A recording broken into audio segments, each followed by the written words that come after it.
दो, पिता के महल का वातावरण प्रवास से लौटे राजा के घर जैसा नहीं था। उनसे मिलने आए मंत्रियों, सेनापतियों, अधिकारियों, कुटुंबियों और सेवकों की भीड़ वहां नहीं थी। उल्लास का खुला वातावरण भी नहीं था। मौन का तनाव कुछ अधिक कठोरता से व्याप्त था। देवव्रत तेज डगों से चलते हुए द्वारपाल तक आए। पिताजी के चरणों में मेरा प्रणाम निवेदित करो। चाहकर भी उनके मुख से चक्रवर्ती, सम्राट या राजा जैसा शब्द नहीं निकला था। उनका ममत्व अपने पिता के लिए आंदोलित था। चक्रवर्ती की चिंता उन्हें नहीं थी। युवराज, द्वारपाल का स्वर अनुशासनबद्ध न होकर आत्मीय था। चक्रवर्ती स्वस्थ नहीं है। देवव्रत का अनुमान ठीक ही था। वस्तुतः पिता स्वस्थ नहीं थे। द्वारपाल उनका प्रणाम निवेदित करने के लिए भीतर नहीं जा रहा था। संभवतः उसे ऐसा ही आदेश दिया गया था, किंतु वो उन्हें भीतर जाने से रोक भी नहीं रहा था। यदि पिता ने किसी के भी प्रवेश का निषेध किया है, तो द्वारपाल का कर्तव्य है कि वो उन्हें भीतर जाने से रोके। और यदि पिता ने ऐसा कोई आदेश नहीं दिया है, तो उसे चाहिए कि भीतर जाकर उनका प्रणाम निवेदित करे। पर देवव्रत की तर्क श्रृंखला यही रुक गई। उन्हें लगा कि द्वारपाल के मन में भी कुछ स्पष्ट नहीं है। यहां सब कुछ अस्पष्ट है। ऐसी अस्पष्टता और द्वंद्व की स्थिति में बेचारा द्वारपाल भी क्या करेगा। यही ना कि न स्वयं भीतर जाने का साहस कर पाएगा और न उन्हें रोकने की धृष्टता। राजवैद्य को सूचना दी गई है क्या? नहीं। क्यों? संभवतः चक्रवर्ती का यही आदेश है। देवव्रत कुछ सोचते हुए से खड़े रहे। अमात्य कहाँ है? सहसा उन्होंने पूछा। वे चक्रवर्ती के साथ यहाँ नहीं आए थे। देवव्रत का माथा ठनका। अमात्य क्यों नहीं आए? वे पिता के साथ गए थे। वे अवश्य जानते होंगे कि पिता अस्वस्थ है। वे क्यों नहीं आए? और राजवैद्य क्यों नहीं बुलाए गए? अनुमान से सब कुछ नहीं जाना जा सकता। पिता से साक्षात्कार करना ही होगा। देवव्रत ने कक्ष में प्रवेश किया। पिता थके हुए से या असहाय रोगी के समान नहीं लेटे थे। वे अपने पलंग पर औंधे मुंह पड़े थे। पहली दृष्टि में तो देवव्रत को लगा कि शायद पिता रो रहे हैं और स्वयं को संभालने के प्रयत्न में ही बिस्तर पर औंधे हो गए हैं। देवव्रत के पग पृथ्वी से चिपक गए। कितने कष्ट में है पिता। हस्तिनापुर के चक्रवर्ती, पुरुराज, वीरवर शांतनु अपने कक्ष में अकेले पड़े असहाय से रो रहे हैं। मनुष्य कोई भी क्यों न हो, बलवान, ज्ञानी चक्रवर्ती आखिर मनुष्य है। शरीर और मन के नियमों का दास। संसार के सुख दुख से मुक्ति नहीं है उसकी। तो फिर जीवन में वो सुख दुख मानता ही क्यों है? वो जीवन को कार्यकरण के नियमों के अधीन क्यों नहीं समझता? जब ये सब अवश्यंभावी है, तो इतने हाथ पैर पटकने से क्या लाभ? क्यों लपकता है मनुष्य लोभ और लाभ की ओर? क्या पा जाएगा वो उसमें? चक्रवर्ती शांतनु स्वयं अपनी इच्छा से सुख पाने के लिए मृग्या के लिए गए। क्या सुख मिला? पड़े हुए आहत मृग के समान हाथ पैर पटक रहे हैं। कैसी पीड़ा है पिता? कहीं आखेट में कोई गहरा घाव तो नहीं खा गए? पर नहीं, पिता शारीरिक घाव खाकर उसकी पीड़ा से रोने वालों में से नहीं है। और यदि वैसा होता तो अमात्य साथ आए होते और इस समय यहाँ वैद्यों और शल्य चिकित्सकों का जमघट लगा हो। सहसा शांतनु ने करवट बदली और जैसे अपनी किसी भीतरी पीड़ा से विवश होकर उन्होंने अपने वक्ष पर 2-3 घूंसे लगाए, मानो किसी उठते हुए आवेग को दबा रहे हो। उनका गहरा निश्वास उनकी पीड़ा का भी प्रतीक था और उत्तेजना का भी। उन्होंने अपने समूचे शरीर को अकड़ाया और सारे संयम और नियंत्रण के बावजूद अपनी दोनों टांगे उठाकर पलंग पर पटक दी।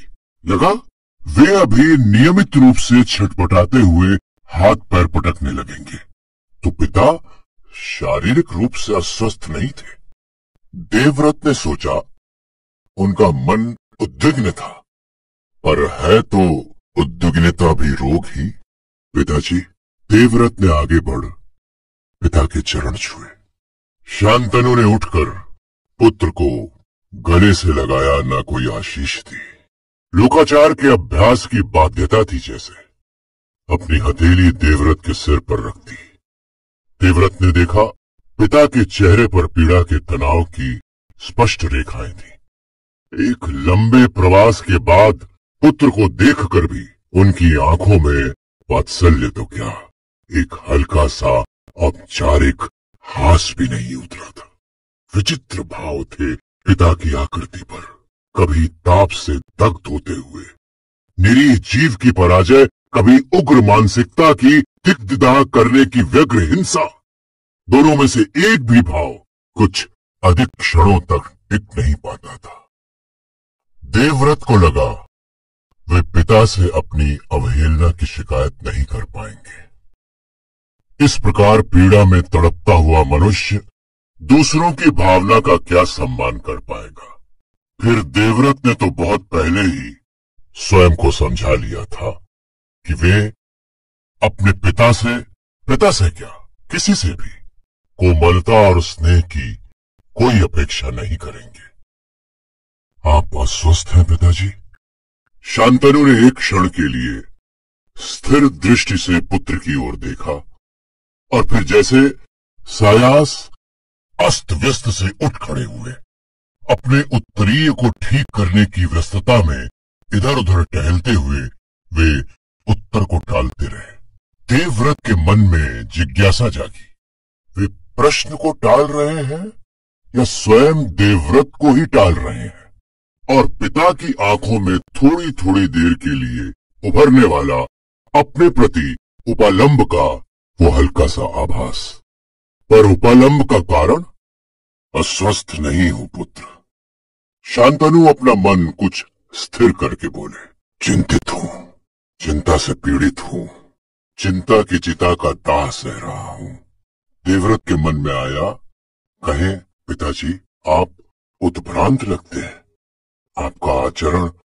पर देवव्रत ने कुछ कहा नहीं। राजवैद्य को सूचना क्यों नहीं दी गई पिताजी? कोई लाभ नहीं। कारण जान सकता हूं? देवव्रत का स्वर अत्यंत विनीत था। मुझे रोग नहीं, क्षोभ है। मेरी चिंता का समाधान वैद्य के पास नहीं है। चक्रवर्ती सम्राटों को भी चिंताएं होती हैं क्या? देवव्रत को लगा अपने मन में पूछा गया ये प्रश्न असावधानीवश उनके मुख से सशब्द निकल गया था।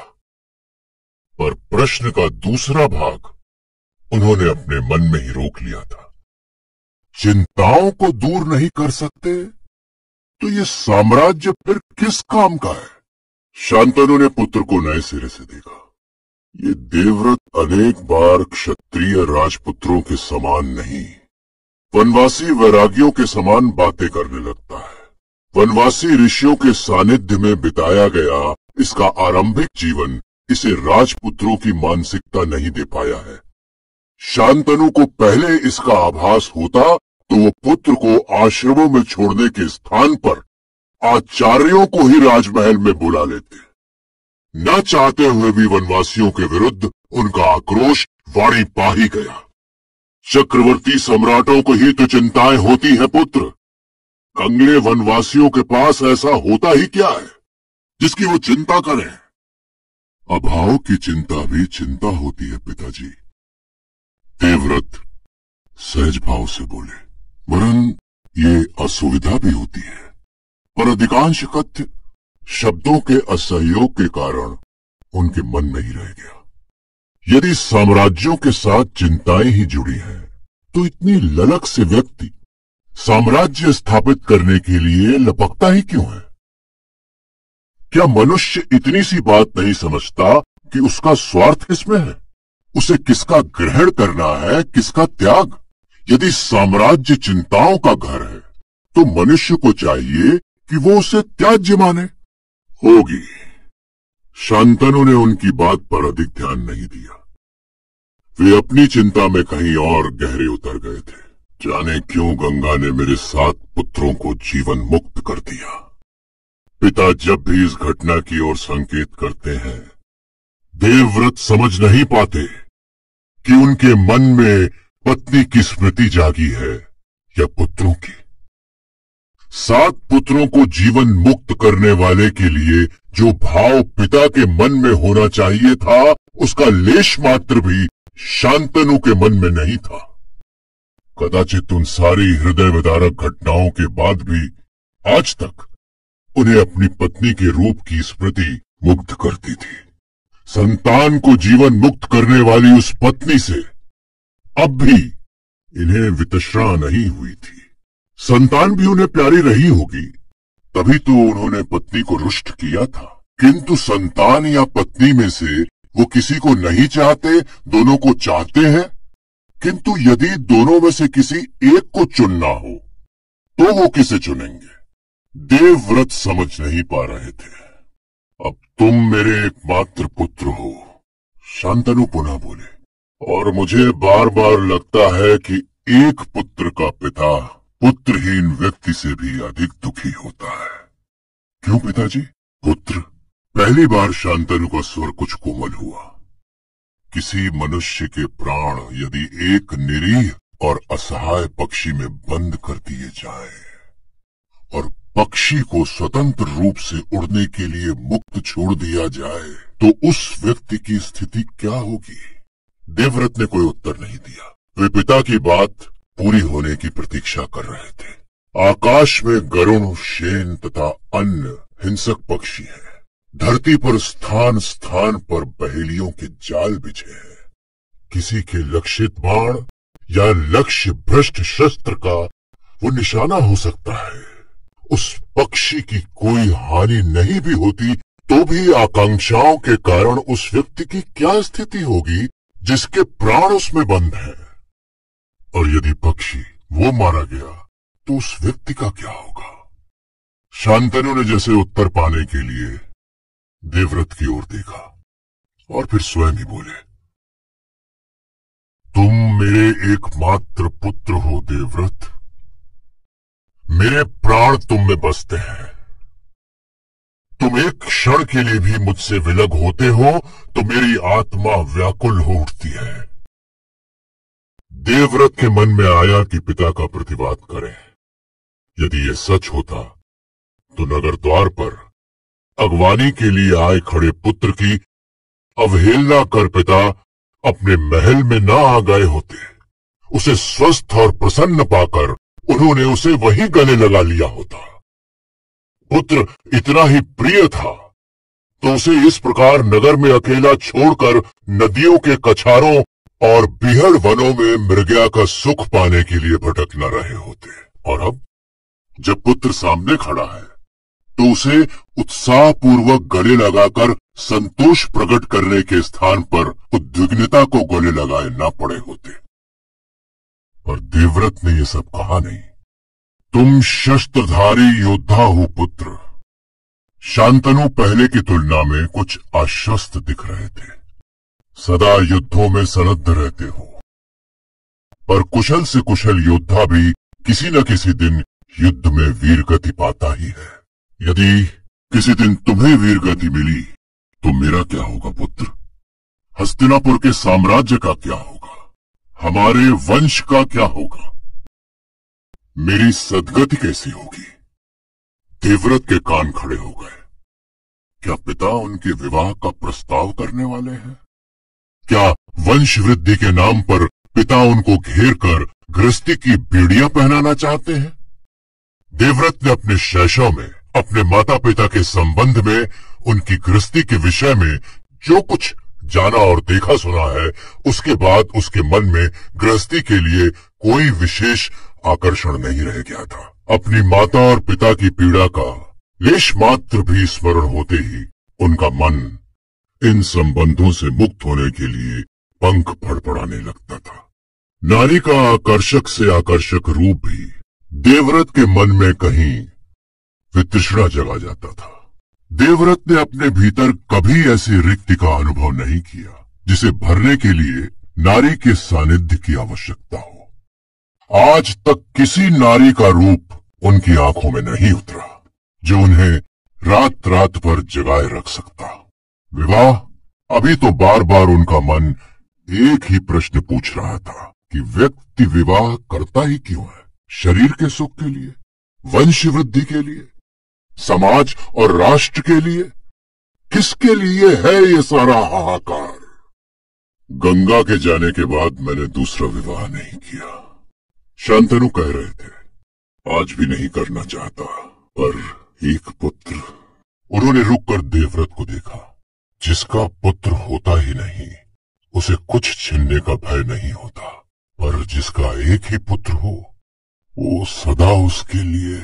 देवव्रत पिता से सहमत नहीं हो पा रहे थे। पिता को अपनी चिंता है या पुत्र की? उनकी चिंता अपने लिए है या पुत्र के लिए? उन्हें अपने पुत्र के लिए साम्राज्य चाहिए या अपने साम्राज्य के लिए पुत्र चाहिए? अपना वंश वे क्यों चलाना चाहते हैं? अपनी सदगति के लिए? पिता ने ये चिंता तो कभी नहीं की कि यदि उनका देहांत हो गया तो उनके पुत्र का संरक्षक कौन होगा? यदि राज्य नष्ट हो गया तो पुत्र के उपभोग के लिए संपत्ति कहां से आएगी? वे क्यों नहीं सोचते कि जब वे स्वयं ही नहीं रहेंगे तो वंश का उन्हें करना ही क्या है? जब पुत्र ही नहीं रहेगा तो साम्राज्य किसके लिए चाहिए उन्हें? आप मेरे विषय में चिंता न करें पिताजी। देवव्रत समझ नहीं पा रहे थे कि वे पिता को आश्वासन दे रहे हैं या उपालंब। इस पृथ्वी पर अभी ऐसा पुरुष पैदा नहीं हुआ जिसके हाथों मुझे वीरगति प्राप्त होने की कोई संभावना हो। तुम्हारी वाणी सत्य हो पुत्र। शांतनु का स्वर अब भी उतना ही उत्साह शून्य था, किंतु पिता का हृदय इतनी ही बात से संतुष्ट नहीं हो सकेगा। मेरे मन में जब ये संभावना अंकुरित होने लगती है कि नश्वर प्राणी के शरीर का नाश होना ही है, कहीं मेरा एकमात्र पुत्र असमय ही काल कवलित हो गया तो मेरा हृदय फट फट जाता है पुत्र। इकलौती संतान के पिता की मनस्थिति तुम समझ सकोगे क्या? आप विश्राम करें पिताजी। देवव्रत बोले, मृग्या की थकान दूर हो जाएगी तो आपका मन भी कुछ स्थिर हो जाएगा। शरीर की अत्यधिक थकान से कभी कभी मन अनावश्यक रूप से आशंकाग्रस्त हो जाता है, किंतु देवव्रत स्पष्ट देख रहे थे कि उनके इस वाक्य ने पिता पर कोई प्रभाव नहीं डाला था।